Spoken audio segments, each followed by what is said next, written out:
Hello to all of our lovely listeners. We hope that you guys are having a great day and you enjoy this conversation that Abby and I are about to have, where I just give you a little update into my pregnancy and just how I'm doing right now physically, and kind of taking a moment to reflect on God's goodness during this season, although hard, but so sweet, and expecting so much joy to come at the end of it. If you enjoy this podcast, please consider sharing it with a friend. Maybe this episode would be good to share with somebody you know who's also pregnant and in the middle of it and could just use a little encouragement. So just keep that consideration in your back pocket. And with that, we're going to get started with the episode. Hi, and welcome to A Feminine Touch God's Way, where I, Abby Parrish, and my sister-in-law, Jeshua Parrish, discuss God's design for women in the family, the church, the community, the workplace, and so much more. We are so excited for you to listen in on our stories and experiences as we turn to the Bible and seek God's will for our identity as His daughters, so that together we can reap the blessings created within the biblical boundaries of womanhood.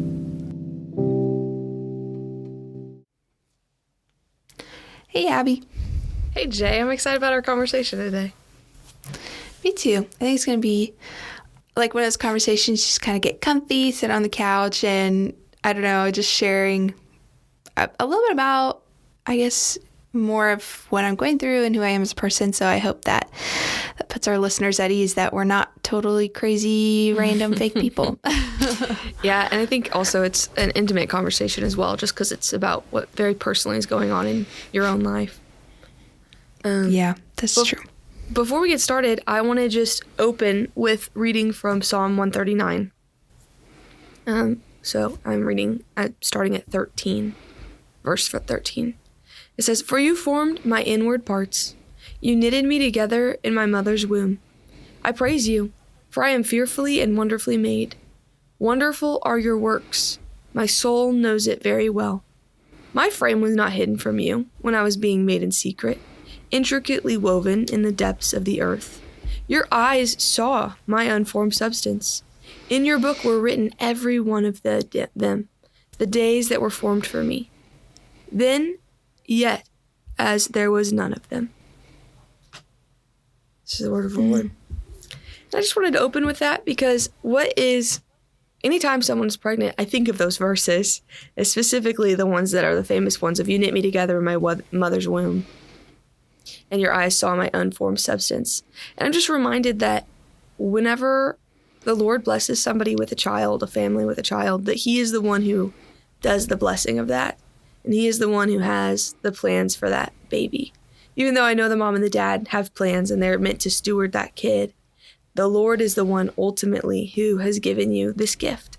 And I just wanted to start off with kind of what we already did before we even hit record, of just praising the Lord for this blessing that you have been gifted with. And just remembering that, like, even though you're doing all you can as a mom to eat right and exercise and take care of yourself and your family, it's really God who does the work also. I mean, it's ultimately Him who does the work of building this little baby. Yeah, I honestly think pregnancy is such a great reminder to me of how God likes to work in so many avenues. Like, take salvation, for example. So with pregnancy, I am called to just be obedient with my body and just, okay, Lord, here it is. It's not mine. Do with it what you will. And He is the one forming the baby, but it's inside of me. Mm-hmm. Like, I am playing a part, but I'm not the one doing it. Like, I'm not consciously like, here's a liver and here's a hand. Like, He's doing all of those things. And with making disciples, yes, we're called to go make disciples, and we offer our bodies as obedient servants and sacrifices to God, but ultimately salvation is the Lord's. He is the one working in that person's heart. He is the one putting scripture on our hearts to share, and He is the one ultimately that draws that person to Himself, even though He used me or you or whoever to be obedient throughout that process, just like forming a child. Like, I'm being used in my obedience, but I'm also not the miracle worker here in the equation. Yeah, like you're an agent, but you're not the acting agent. Yeah, and that's really humbling and just such a great reminder, because I think in other ways we can think, oh, I totally did that. But it's like, wait a second. You helped. You played a big part, and good job, but also God deserves the glory here. Amen. Praise the Lord. So how has your pregnancy been so far? Like, what has been some of the most joyful moments for you? And where are you at? So as of this recording, I am 21 weeks. Okay. So how far along over is that? halfway. Okay. It's like 1 week over the halfway mark to your due date. Okay. I will probably go past my due date if I were to guess, but it's nice to say halfway. Like, that just feels encouraging. It's not even so the most joyful part. Yeah. Honestly, I think this phase of pregnancy is the best because you now have energy, so you feel like doing stuff, and you actually look pregnant. You don't just look a little chubby, so people aren't like, I wonder what's going on. Like, they're like, oh, she's pregnant. So that feels nice. But you're not so big that you can't fit between two car doors if they're too close together. So you don't feel like a whale yet. Did you experience that the last time you were pregnant? You're like, oh, I can't get in my car. There were some times I had to ask Gabe to repark the car because I couldn't fit to get out, or like, oh my word, I couldn't. There was like one time I couldn't sit at the booth at the restaurant. Like, I had to pull up a chair to the end because the table and the booth were too close together. Oh, goodness, that is crazy. You're like, I just am ready to not be pregnant anymore at that point. Yeah, I remember after having Neo, I thought, wow, this is like my superpower. I can fit into small spaces. Like, there was a while where I was like, oh, I have to walk around. I'm like, wait a second. No, I don't. I can fit now. That's so funny. Okay, what are some unexpected challenges that you've experienced since being pregnant, and how have you navigated them? I think the walking through doors or getting into cars is definitely one of them. Yeah, that was definitely one with Neo for sure. I definitely, with this pregnancy, had a better idea of what I was going to be walking into, but I will say kind of an unforeseen challenge was just how much I did throw up during the first trimester. Because I only threw up, I think, twice with Neo, and with this baby, there was like a stretch where it was like every day at least once, and that was really difficult. So yeah, because you hate puking. I really do. Like, I remember thinking, like, Lord, just take me now. I'm ready. Like, just not this, please. And which is so dramatic. But yeah, so that's honestly, I remember one morning, so I host a weekly coffee with some of my friends, and it's actually not always at my house. I now have some friends who take some of the weeks at their house, which is really cool. But this week was mine, and it's so sad, maybe a little gross. So if our listeners eating, just fast forward like 10 seconds or something. But I had puked in our guest bathroom like the day before, and I knew that it needed to be cleaned before our guests got there because I hadn't brought myself to do it yet. And I'm like, I'm going to do this. I'm just going to clean it. Yeah. And the process of cleaning it reminded me of what it was like, which then made me lose my breakfast again. No. And I was so sad, and there was like no way I could face it. And one of my dear friends got there, and I was actually so glad it was her specifically because I didn't feel bad asking her this. I was like, I have the most random request, but would you please clean my toilet? It's so gross, but also like I can't do it. And she was like, I got you. And she just like, she cleaned my whole bathroom. Actually, she was in there for like 15 minutes, and it was like sparkling. And I was like, thank you so much. That's so sweet. It was really sweet. That actually goes into another question of like, how have people in your community or from your church or from your family been a blessing to you during your pregnancy? I think that's an awesome example. This one friend just going, first of all, doing it, and then second of all, going above and beyond. What a blessing to you. Yeah, no kidding. And I feel like in my last community when I was pregnant, I wasn't the only one pregnant, but I really felt alone in it because I just wasn't super close with other women that were pregnant at the time, and I didn't feel safe, I guess, to be vulnerable. And I also didn't know the right questions to ask. Like Okay, what are the right questions to ask? Well, it just depends what you're going through. But like, I felt like one thing I really didn't understand in my last pregnancy, and has been really great to know with this one, is everything that changed in my body. I just immediately thought, oh, great, I'm going to be bloated for the rest of my life. Or, oh, is this just now how I deal with emotions? Like, I feel so out of control. And I didn't understand how very temporary those changes are in a pregnancy. And some of them last throughout the pregnancy, but some of them just last the 3 months of a trimester, and then you're on to the next thing. And that's really helpful for me, because to know this is not forever. I'm going to submit this to the Lord. Today is hard, but that doesn't mean tomorrow's going to be hard in the same way. And that's been really helpful for me to see in my own pregnancy this go around. But also, I have a lot of friends who are pregnant right now, and that's been very helpful, just every week getting together and just asking, how are you doing with this? Or saying, I know I've been struggling with morning sickness. How are you doing with that? And just kind of alleviating each other's stuff if we can. Yeah, being a support system. Yeah. And like when I first found out I was pregnant, I had this whole system, and it didn't work out as well as I hoped, but it was really sweet. I had told 3 or 4 girls at my church the good news, and I said, hey, would you come over and help me just make a bunch of freezer meals, because I know I'm about to be sick and I'm not going to be able to cook for my family, and I still want to be able to provide that for them. And they're like, absolutely. So we had this. It was actually really smooth. We made so much food, and I just kind of directed. I was like, I need you to chop this. I need you to brown this meat. Like, okay.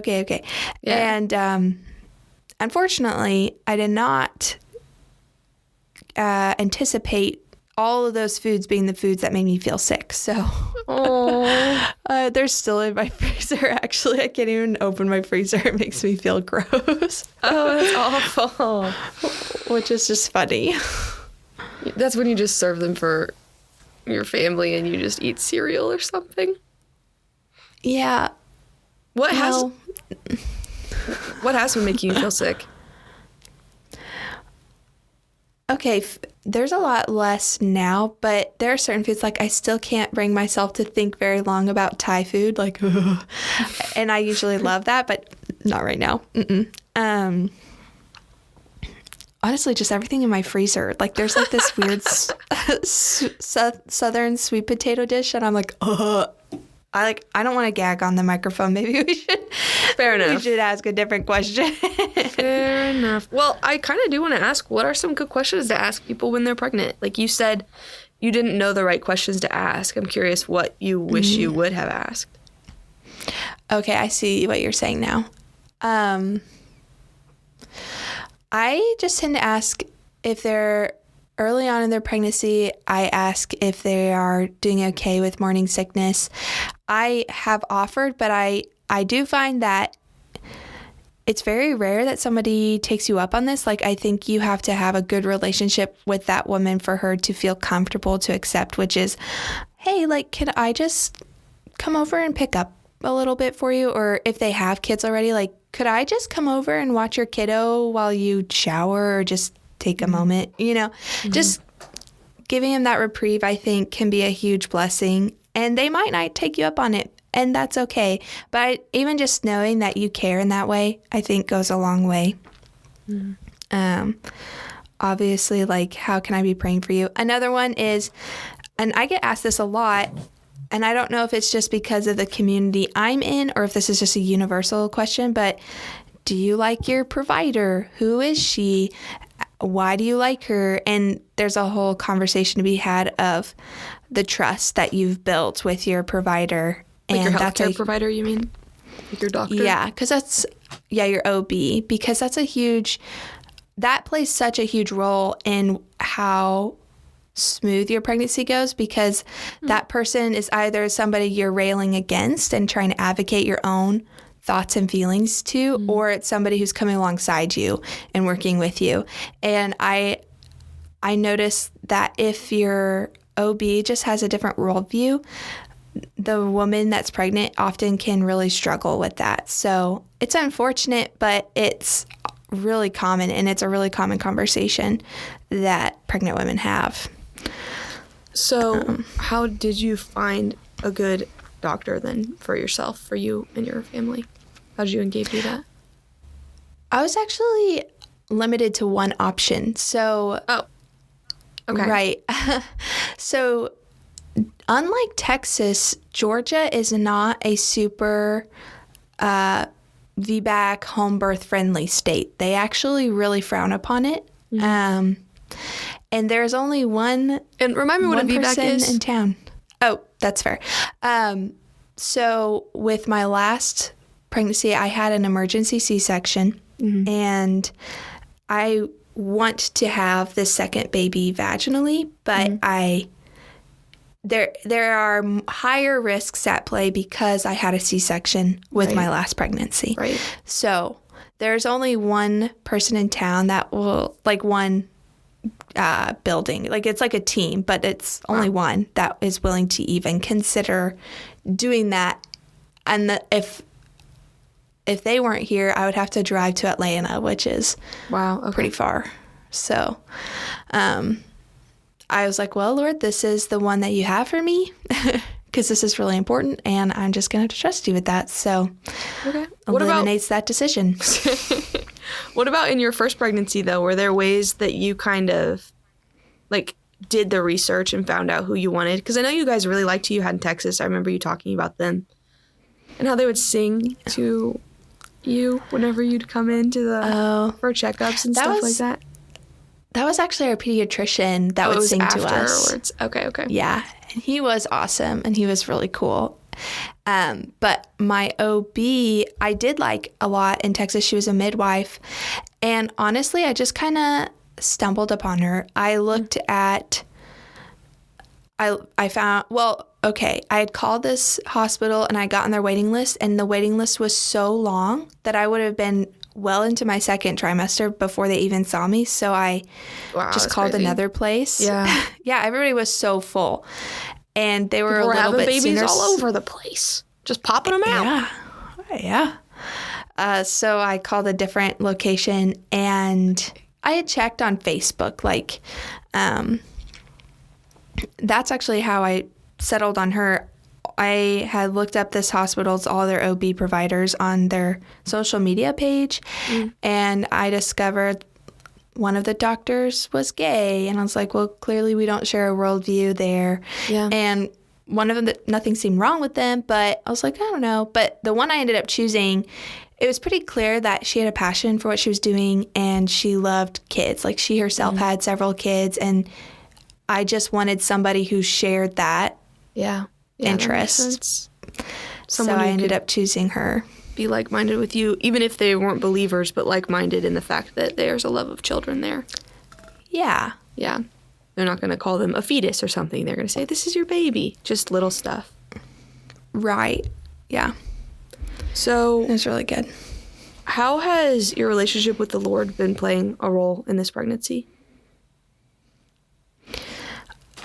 Well, I definitely am so thankful that I have way more joy throughout this pregnancy. Yeah, I've noticed that too in you. I don't know. To me, pregnancy is not a super fun season. It is the hard race that you put in the time for to receive the great joy of having a child. And although I don't know if I would say, I enjoy being pregnant, I am pretty close right now because I am in that I'm just in that perfect spot. I don't feel sick. I look pregnant and I get to, be cute and, choose outfits that are cute for that. So I'm just taking it. I'm like, okay, this is just unexpected joy, and I'm just going to take it, and I'm just going to enjoy it and not ask too many questions. But with my first pregnancy, I had way less faith in the Lord and just trusting his decision that I was ready to be a mom. And that was really hard. It was hard for me to get on board with something when the whole time I'm questioning his decision. So I was a lot more anxious and depressed and just, I don't know. I look back at that time and I just kind of cringe. Yeah. And I'm very thankful that through Neo and through being a mom and just how much joy that has brought me, being able to say, yeah, this is hard. It hurts or it's uncomfortable. But you know what? It's temporary. And pretty soon I'm going to meet my little baby. And I am so excited for that. I'm so excited for Neo to have a sibling and the amount of joy he's brought me and my husband. Like, yeah, let's double that. That just no brainer. Obviously, let's go for it. So, yeah, I would say that I've definitely noticed a different attitude in you this time around as well. And I think part of that also has to do with, like you said, depending on the Lord more, trusting him that this is good. And it's easier to do that because he's already proved himself. Not that he hadn't proved himself to be good to you in the past before, but he's specifically already shown you what a blessing this is, specifically because you already have a child. And then also, I think that you've put extra work into being diligent in caring for yourself and also stewarding your mind well and not letting yourself go into those states of frustration or, you said, depression. Yeah, I will say I'm watching more TV than I normally do, but so much less TV than I did with my last pregnancy. Yeah. So that's been really good for me. I'm not on social media as much, so mentally, like, I'm not constantly bombarded by all of these beautiful pregnant women who have unrealistic mirrors or whatever, like, or no stretch marks. And that was really hard for me to constantly see, like, well, why doesn't my pregnancy look like hers? Or why this? And why does she make labor seem like a walk in the park? And it's fake and it's not real. And if you're pregnant and you're struggling with that, I would stop scrolling. It will do you no good. Just stop. Don't do it. Talk to actual women you know that are pregnant and share it with them. But the scrolling is like a cheap substitute. I would agree with that. Not necessarily. I mean, I can't say I agree with that as far as me being pregnant. Like, I don't have any experience in that way, but scrolling and looking at what people are doing or the way people are living and choosing for that to be your way of interacting with others over real face-to-face conversation, it is a cheap substitute whenever you have the option and the ability. And if you're in a church, you have the ability to be around people who love the Lord. Yeah. Have you noticed, though, since you've been around, because you said you have quite a few pregnant friends right now, that all the pregnancies are so different? Yes, they are very different. Okay, like how? Well, I had a couple friends, like, you couldn't look at them and tell that they were pregnant for the longest time. Like, they just stayed small, or like some just carried their baby in front. And I'm not like that. Like, okay. What does that mean? They carried their baby in the front, like all of babies are carried in the front.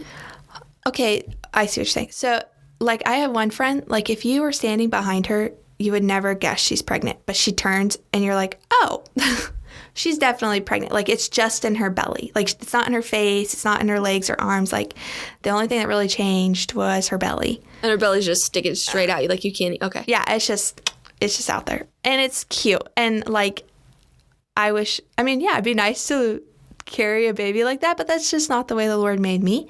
And that's okay. And just learning to be happy for them. Like, this same friend, actually, she had her baby not too long ago, and she's told us the birth story for the first time. And it was like the perfect birth. Like, I was like, wow, like, that is the ideal. Like, like, you just went into labor. It was like 2 hours, and then the baby was there. And she did it unmedicated, which is, go her. Like, she's a beast. It's like, it's not like it was just a walk in the park, but we just jokingly were like, we wish autumn pregnancies upon everybody. That's her name. Like, we wish you an autumn labor. And it's your salutation. Yeah, it's just a funny thing. And I think too, your first pregnancy is so different than your next. Like, you don't know what you're doing. You have a lot more questions. So with the moms that are first time moms, I notice we kind of, when they get in the third trimester, we're like, okay, are you starting to have questions? And at that point, she's like, okay, yeah, I can't put it off anymore. So we talk about breastfeeding and labor and all the things that might be overwhelming at the beginning. You know, we're going to have a conversation about it, and it's going to get gross and icky and all the things that aren't pretty to talk about, but they happen. And the Lord made our bodies this way, and it's okay to talk about it in circles with women that you trust. And don't be surprised. Like, you can call us. Like, I honestly think if I had the baby right now, which Lord willing, I won't, but there's so many people I could call and rely on, and they'd be there in a heartbeat. But yeah, everybody's birth is just so unique and different. And I think too, one thing that was kind of hard is, especially with your first pregnancy, just hearing people talk about how much they miss being pregnant, or like kind of almost like glorify pregnancy a little bit. And I think being pregnant is not a bad thing. Like, it's a good thing. It is, people look at you and they see your body being used for something beyond yourself. And there is value to that, even to children, to see that. But I don't want to paint it as this super easy, fun time, because it's hard. It comes with a lot of challenges. Like, it affects every aspect of your body in weird ways. Like, my hair right now, super healthy and beautiful. My eyes, though, my vision is like totally bad right now. And I know it's because I'm pregnant. I remember that was weird. Your first one, and you had to get a new prescription after he was born. Yeah. Or like, my gums bleed more right now. Don't know why God made it that way, but it's just how it is. And my hips are shifting, and it's just a whole bunch of random things that happen. You're like, how does this help the baby? I don't know. You're like, how does me, when I brush my teeth in the morning and my spit is red, how is that helpful? I don't know. Oh, actually, I have a question that pertains to that. So I remember the first time that you were pregnant, and you were having a bit of a rough go one day, and I don't remember all of the details, but I remember you were agitated about something, or you were emotional about something. And I was just asking you how you were doing.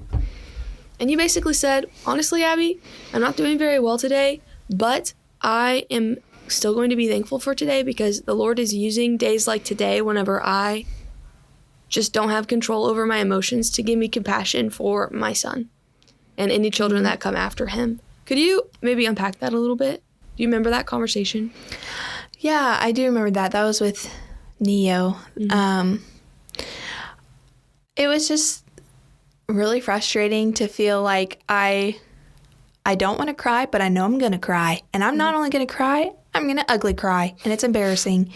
And just kind of giving me compassion. And now I'm at the phase where Neo doesn't have control over his emotions. So it's kind of come full circle. That's probably a good reminder for me to be compassionate to him for that. But, babies, toddlers, like, they have to be taught self-control. They have to be taught how to be regulating. And so experiencing a season myself where that's extremely difficult, and there's no excuse. Like, I don't like to say, oh, I'm pregnant, just deal with it. Like, no, I'm responsible. Please excuse me. I just need a second, what have you. And I think that that's just a great reminder God uses to you as a mom for how you're about to share the gospel with your child, because their first years, the only concept of God and creation in the gospel is through you. If when they cry, you respond in anger, how easy would it be for them to believe that if they cry out to God, he will just be angry with them? Rather, we want to respond to their needs in the way that Christ responds to ours. So that's just something I'm continually asking God to show me how to provide that for my son and soon to be second son. I don't know if I said that on the podcast. I'm having another boy. Have I said that on the podcast? I don't think so. Oh, we're having another boy family. But, Which is, sorry, go ahead. nope, you go.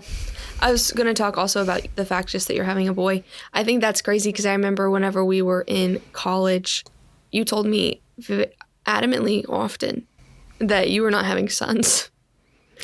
You're like, yeah, I'm just not going to have any boys. I'm only going to have girls. And I remember thinking, you can't control that. And I even told you that. I was like, I don't think you get to decide that. And you're like, yeah, but that's just what's going to happen. And I already know it.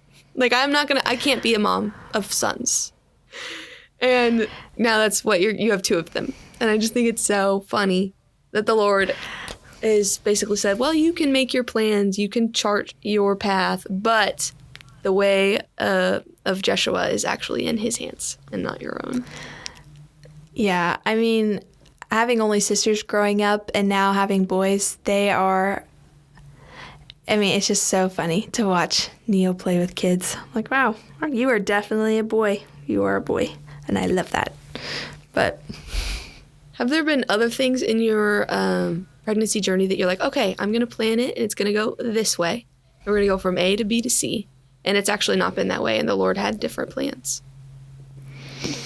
And then how have you coped with that? I definitely determined in my mind at the beginning that I would be a lot better at what I ate.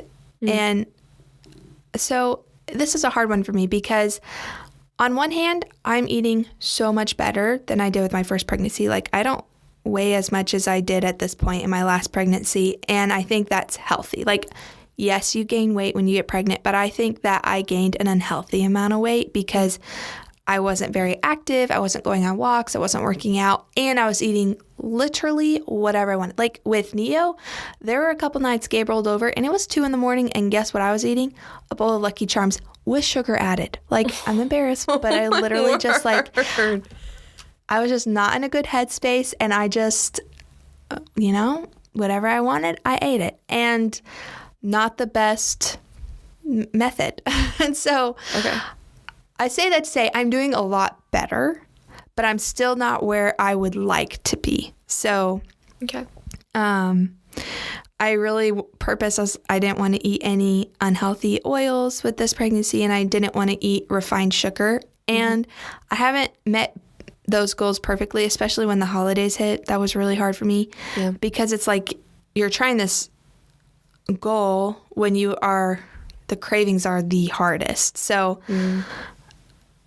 I'm somewhere in the middle, and I'm like, you know what? Maybe with the next pregnancy, I'll be able to say I did it even better than this one, Lord willing. Yeah. But, and right now I'm just trying to, the hardest for me is honestly night cravings. I don't know, like there comes a point where it's like 9:30 and I just want cake, ice cream, cookies, like all of it. And I don't keep all that in my house for a reason, but yeah, that's smart. I find myself with cereal or something, but not with sugar added and not Lucky Charms, like a healthier one, but still. Yeah. So how have you basically chosen to eat what you eat and not eat what you don't eat? How have you chosen to do that? And then how are you, like, what's the point of fighting cravings? Why not just eat everything that you can and everything that you want? Because I've heard other people say, that's just your body telling you what you need. So could you unpack that a little? Explain it? Yeah, I mean, you will hear this when you're pregnant. You're eating for 2 now. And that is true. Your body does need more calories than if you weren't. But I think that the amount of calories more is not nearly as much as people eat, myself included. So I tend to, and again, I'm not perfect at this. Gabe is really helpful. Like there have been some nights he's like, don't get a snack. You'll regret it. Don't do it. And he's right. I always regret it. And I regret it like an hour after. Like my stomach is upset immediately. And I'm like, why did I do that? So he's really helpful in that way. But I kind of tend to think, okay, is the thing that I want to eat going to add anything to my body or not? So like a bowl of Lucky Charms of sugar, that's not going to add anything except nutritionally joy valuable. To your life. I know, but seriously, it's bad. Yeah, I know what you're saying. Yeah, and it just adds to those cravings for sure. Right. I have to learn not to add honey to stuff. I'm like, no, it's sweet enough. Don't add honey. You're good. But man, geez. Sweet. Like right now, one of my biggest cravings is citrus. Like this baby loves, like, I don't know how many blood oranges I've been eating. I love them. And so I tend to give into that. I'm like, this is a far better option than so many other things I could be eating right now. So just kind of trying to replace it like, okay, that does sound good, but wouldn't this sound good too? And thinking, actually, a blood orange sounds amazing. And I don't know what it is. There's something about it. It's like the best experience I've ever had with an orange. Oh my word. That's so funny to hear you say that you specifically eat the blood orange ones, because we had a big bowl of them at our house over Christmas time because my dad wanted them at the house for like making mixed drinks. And I cut one open and gave them to the boys that I homeschool, like Landon and Jack. And they freaked out. They're like, these oranges are broken. They're diseased. What is wrong with these oranges? And I explained what they were, and they're like, there's blood in these? That's amazing! and then they asked for them every morning after that. Aw. But they do taste really good. Like, I think there's something about a blood orange that just has extra flavor. I could be wrong. Maybe I just got a good bag, but I think they're like more tart than a regular extra orange. Flavorful. Which I like. And Neo is into oranges now, which he didn't used to like them, but I think because he sees me eat them all the time, he's like, there must be something to this. And he'll be like, he'll ask for one, he'll go, orange? And he calls him a orange. A orange? That's what he calls them, a orange. I would like more orange. Just swoosh it together. So cute. But anyway, yeah, so craving citrus for sure. So what do you tell yourself in your mind? Because I know a lot of people who are pregnant struggle with being able to tame their cravings. So what is advice that you'd give somebody who's pregnant about cravings, and then also just about other things? I mean, what works for me is just kind of not buying it to begin with. If I don't want to eat it, don't buy it. Don't have it in the house. And if you are going to eat it, only get enough to have one time. Like, don't get the huge gallon of ice cream. Just get a pint. And that's better than the alternative. I also find, like, so for our morning coffee every week, like, that's kind of my treat. Like, I'm usually making like, I'll think, okay, I've been craving muffins. I'm going to make muffins this week for morning coffee and share it with everybody and enjoy that. Yeah, that makes sense. And it's something you get to bless others with as well. Like, it's not just a treat in secret, you know? It's a treat that is surrounded by the other treat of company. Right. So, like, this week I made goat cheese, pepper jelly, and crackers, which that's not something I would ever have on hand at my house, but I was craving that, and that's what I brought, and it was really good. Yeah, I love that dish. It's so good. It's so yummy. But yeah, I wouldn't say that this is an area that I have perfected. I would say it's an area that I am stumbling through, and I want to do well, and it helps to keep in mind that the way that I take care of my body, the way that I eat matters, because, I mean, I think when you're not pregnant, it's really easy to remember to eat healthy because you have the immediate gratification of, I look better. I haven't been eating as much sugar. I've been eating more protein. I've been working out, and I can tell.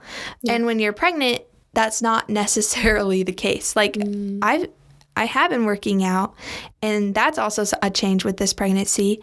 But again, I look better than I did my last pregnancy, which is encouraging. Yeah. But at the same time, I don't look as good as before I was pregnant. And so it's helpful for me to remember the point of this is to try to have a better labor and to have a quicker recovery. Like, the more you take care of your body right now, at least according to other ladies I've talked to, and I have no reason to think that they're wrong, it's something I'm still testing out, is if you take care of your body on the front end and you work through it, one, you will feel better. You won't feel as lethargic. You won't feel as bloated, and you'll feel your back won't hurt as bad. Like, all these symptoms of pregnancy will be alleviated some, which is strange. Like, you would think, oh, well, if you do less, you'll feel better. But actually, the less active you are when you're pregnant, the more pain you get. And that typically is true with all the ladies that I've talked to, and that's been my experience as well.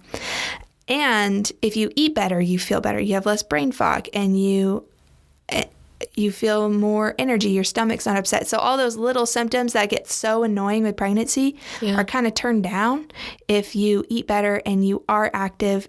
And the thing that keeps me in check is thinking, do I want a good labor and do I want a quick recovery? Yes, because I had neither of those things with Neo. And that was partially out of my control, but maybe that the Lord's giving me an opportunity to control this one. I don't know yet. But he's at least giving you something to say from your first pregnancy to look at it and go, okay, I know that there are things that I did that I don't want to do again because I got a result that I didn't want. And now you're actively working towards something that you know you want, and you know a better how to attain it, which is a blessing from the community that you have. Yeah, and I'm modeling to a greater or lesser extent to my son eating habits. Like, it's hard. It's more convicting when I'm eating something I'm not comfortable with my own child eating. It's like, should I be eating this then? Probably not. Throw it in the trash can. Do you and like how has Gabe helped you as a husband during this pregnancy? Like, how has he been a good spouse to you? I think he's been more patient with me. He's filled the gaps on the nights that I've been sick, even though he's really busy. And I think that he's also just a great sounding board for, like, last night I looked and was like, I don't know what I'm feeling. He's like, I think you're feeling pregnant. I'm like, yeah, I'm so tired. I want to sleep, but I'm also hungry, but I also want to go for a walk, but also I could do this too. And he's like, yeah, I don't know what that's like, but that sounds hard. And, and it's helpful just to have somebody there just to kind of laugh about it sometimes and not take it too seriously. But when I am struggling, also somebody that points me to what's true. I feel like... Sorry. No, tell me what you feel. I feel like he trusts me a lot more. Like, I feel like a far more capable helper because I am not so in the depths of despair during this season. So that's a huge blessing. Did you and Gabe have a conversation before, like, as soon as you got pregnant, but before you started really feeling pregnant, about kind of like ways that you need help or ways that things might change? Because I know whenever a person's pregnant, the husband does help with more things around the house, or at least that's helpful for them too, or for them to be aware of, like, hey, I'm going to be extra emotional sometimes and I don't know what's going on and I just need you to be patient with me. Like, is that a conversation you had at any point in time? Or is it something that just naturally happened? Like, what would you recommend to other people to do whenever they're speaking to their spouse, other women to do whenever they're in the throes of being emotional and things like that? I mean, I don't remember a conversation we had about dealing with my emotions. I think Gabe is just really equipped to do that, actually. There are some specific moments where I ask him to be more patient with me or have more grace for me. But, I mean, I feel like guys kind of, there's like that stereotype, like, oh, you know, she's really hormonal. She's crazy. You never know what she's going to say. And Gabe has never treated me that way. Even when I have been crazy and hormonal, like, he's just like, honestly, it's not that bad. Like, he's like, this is you, and it's you for a season, but it is you. And it's helpful for me to take ownership of that and not just write it off and say, yeah, these are real emotions that are being turned way too loud, but they are my real emotions and they need to be submitted to the Lord. And I also do need to work through them. I can't just ignore them. They're here whether I like it or not. And so I think it is the hardest when I don't sleep well. So those are the days I'm like, hey, I didn't sleep well. I'm just surviving. And he knows, like, okay, what can I do? If he can do anything. He's really busy. So I haven't had as much help this pregnancy, but I also haven't needed it. So, But you say you guys definitely have open communication, and Oh, and yeah. move forward thoughtfully. Yeah, I would say so for sure. But, well, this has been really fun, just kind of sharing the ups and downs of pregnancy with everybody. But I think we're about out of time now. So, Right. ladies, let us not grow weary of doing good. For we know that in God's timing, we will reap a harvest of great reward if we do not give up.